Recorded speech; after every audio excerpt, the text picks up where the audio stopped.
le prince Charles a spécifiquement demandé la création d'une nouvelle couronne dorée pour sa cérémonie d'investiture du prince de Galles le 1er juillet 1969. David Hermeisson, un ingénieur chimiste impliqué dans la création de la couronne, a affirmé que la couronne de cire s'était brisée en morceaux après un premier robinet fort de l'orfèvre Louis Haussmann. La couronne de cire a été fabriquée à l'aide d'un moule en résine qui a ensuite été rempli d'or pour le grand jour du prince Charles.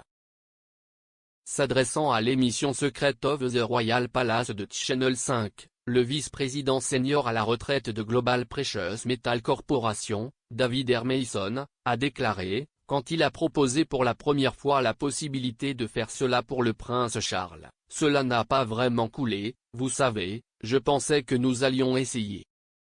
La narratrice Samantha Bon a ajouté, David expérimentait une technique pour créer des formes complexes en métal. Louis Haussmann a formé son dessin en cire et le modèle en cire a été utilisé pour fabriquer un moule en résine, que David a rempli d'or, en utilisant son nouveau système. Monsieur Mason a poursuivi, et, après 3 jours et demi, nous avons enlevé le moule et ici à l'intérieur, nous avions la couronne parfaite.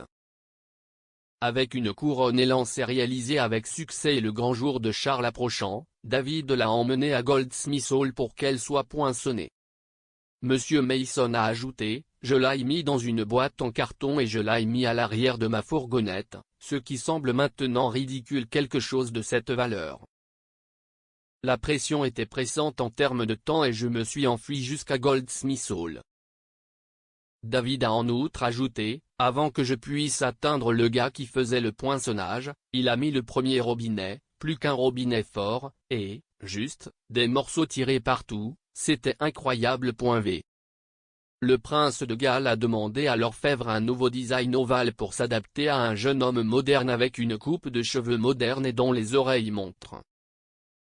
La deuxième couronne était composée d'or 24 carats par Monsieur Haussmann, avec le dessin représentant 4 croix pâtées et 4 fleurs de lys réalisées à partir d'une pépite d'or gallois, renforcée de platine et décorée de diamants et d'émeraudes.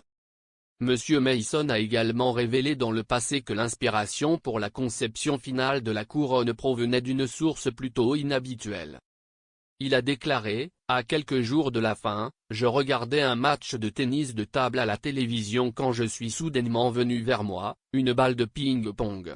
Nous allons électroformer une balle de ping-pong.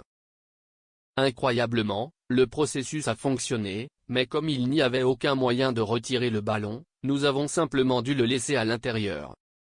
Personne, bien sûr, ne voulait être celui qui disait au prince Charles qu'il était investi d'une balle de ping-pong sur la tête.